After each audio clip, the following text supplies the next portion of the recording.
Peradilan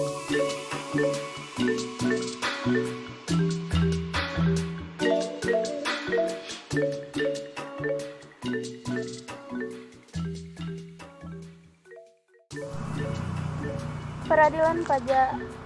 Beberapa istilah dalam peradilan pajak. Yang pertama ada pajak. Pajak merupakan salah satu sumber pemasukan kas negara yang sangat potensial untuk pembiayaan penyelenggaraan kegiatan pemerintahan dan pembangunan nasional dengan tujuan akhir adalah kesejahteraan dan kemakmuran rakyat. Maka dari itu, sektor pajak memegang peran penting dalam perkembangan kesejahteraan bangsa.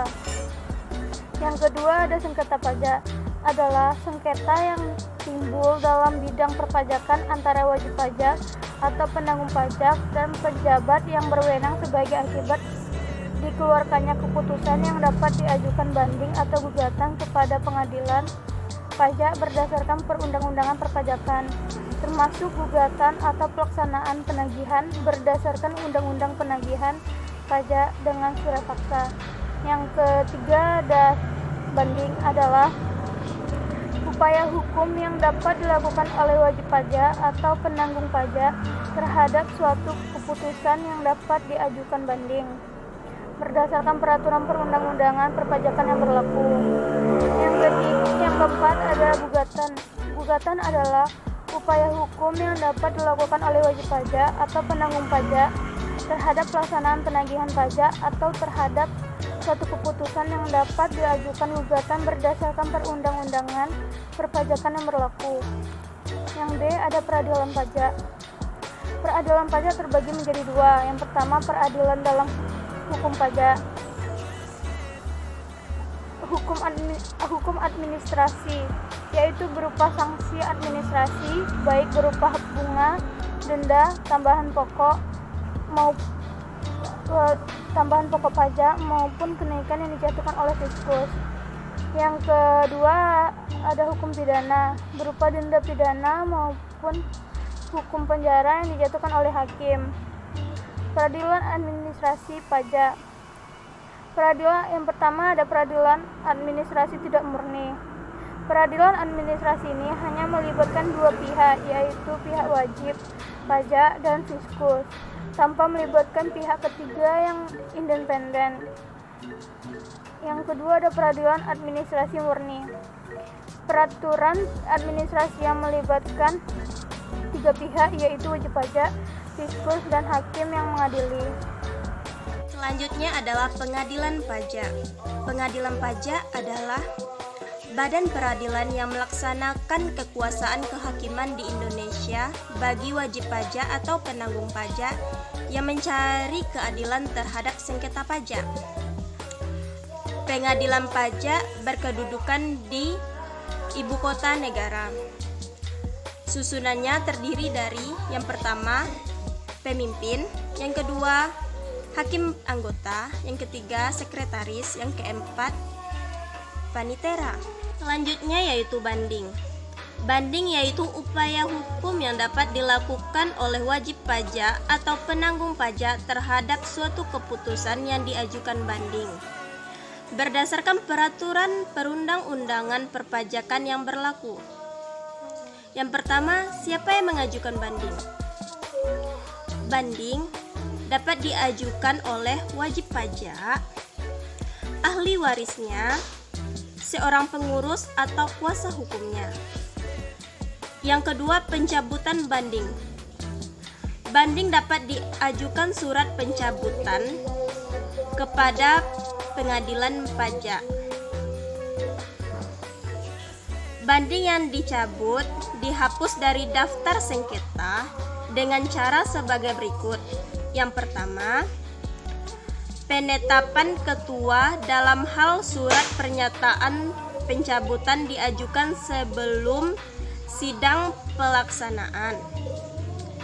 Yang kedua, keputusan majelis atau hakim tunggal melalui pelaksanaan dalam hal surat pernyataan pencabutan diajukan dalam sidang atas persetujuan terbanding. Baik, saya akan melanjutkan materi tentang persidangan di pengadilan pajak. Ada beberapa istilah yang ada di dalam persidangan di pengadilan pajak. pajak atau orang-orang yang berperan di dalam persidangan di pengadilan pajak, yaitu hakim tunggal, hakim anggota, dan hakim ketua. Hakim tunggal yaitu hakim ditunjuk oleh ketua untuk memeriksa dan memutuskan sengketa pajak dengan cara cepat. Hakim anggota adalah hakim dalam suatu majelis yang ditunjuk oleh ketua untuk menjadi anggota dalam majelis. Hakim ketua adalah hakim anggota yang ditunjuk oleh ketua untuk menjadi pemimpin di dalam persidangan. Selanjutnya yaitu persiapan persidangan.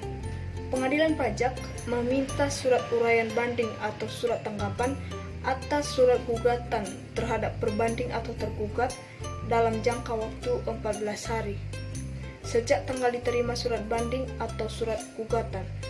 Dalam hal permohonan banding, mengirimkan surat atau dokumen susulan kepada pengadilan pajak dalam jangka waktu 14 hari yang telah ditentukan di atas, dihitung sejak tanggal diterima surat atau dokumen susulan yang dimaksud. Permohonan banding atau penggugat dapat memberitahukan kepada ketua untuk hadir dalam persidangan guna untuk memberikan keterangan lisan. Sekian dari saya dan akan dilanjutkan oleh rekan saya. Terima kasih.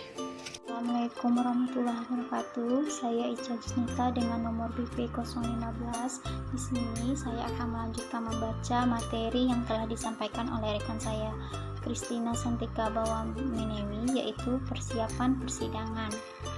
Di mana pengadilan pajak meminta surat uraian banding atau surat tanggapan atas surat banding atau surat gugatan kepada terbanding atau tergugat dalam jangka waktu 14 hari sejak tanggal diterima surat banding atau surat gugatan.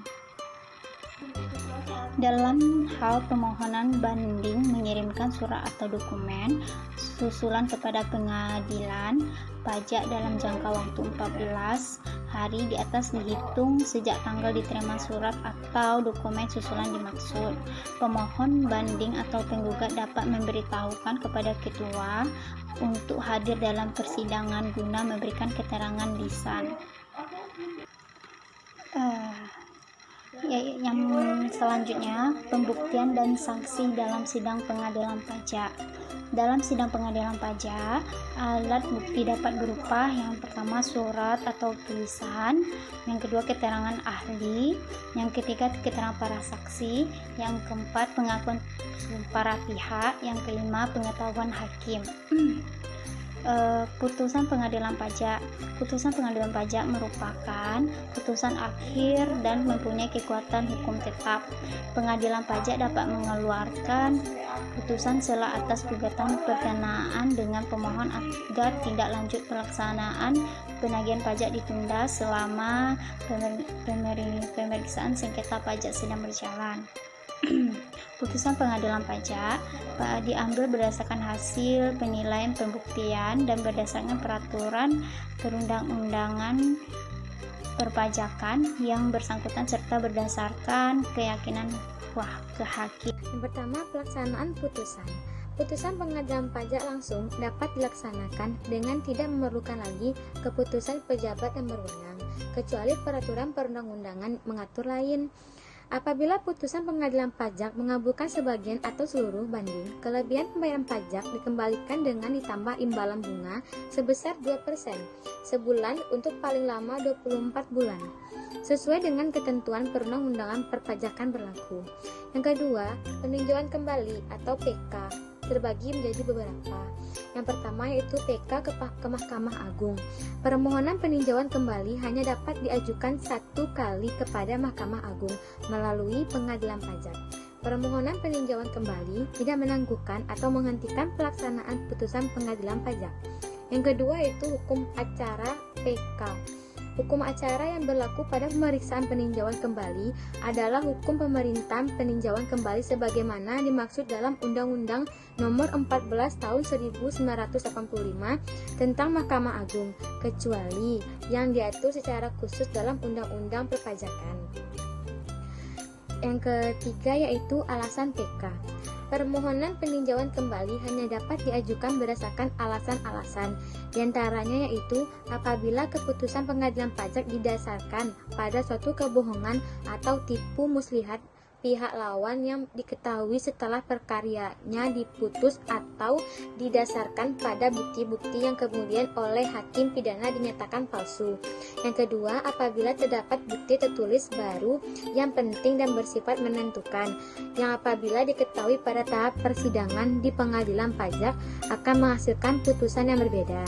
Yang ketiga yaitu apabila telah dikabulkan suatu hal yang tidak dituntut atau lebih dari yang dituntut, kecuali yang putusannya mengabulkan sebagian atau seluruh atau menambah pajak yang harus dibayar. Yang keempat, apabila mengenai suatu bagian dari tuntutan belum diputus tanpa dipertimbangkan sebab-sebabnya. Dan yang selanjutnya, apabila terdapat suatu putusan yang nyata-nyata tidak sesuai dengan ketentuan peraturan perundang-undangan berlaku. Contoh kasus yang terjadi yaitu pada wajib pajak berinisial RW. Dia adalah penanggung pajak dari PTTS yang bergerak di bidang perdagangan besar, yaitu barang-barang konsumsi, dan terdaftar di KPP Kantor Pajak Pratama, Jayapura, Papua, yang menunggak tagihan sebesar 41,25 miliar. Kantor wilayah Ditjen Pajak Papua dan Maluku menyandera RW yang saat itu juga dititipkan di Lapas AB Pura, Jayapura untuk jangka waktu 6 bulan ke depan. Proses penyelesaian sengketa pajak pada kantor pelayanan pajak Kota Jayapura tersebut yang pertama yaitu penyelesaian melalui Direktorat Jenderal Pajak. Ketentuan pasal 35 dan pasal 36 Undang-Undang Nomor 14 Tahun 2002 mengatur syarat-syarat untuk dapat mengajukan banding, yang diantaranya diajukan dengan surat banding dalam bahasa Indonesia. Yang kedua, jangka waktu 3 bulan sejak tanggal diterima keputusan yang dibanding. Jangka waktu dimaksud tidak mengikuti karena keadaan di luar kekuasaan permohonan banding. Yang ketiga, 1 surat banding 1 keputusan dengan disertai alasan yang jelas. Yang keempat, dalam hal banding diajukan terhadap besarnya jumlah pajak yang terhutang.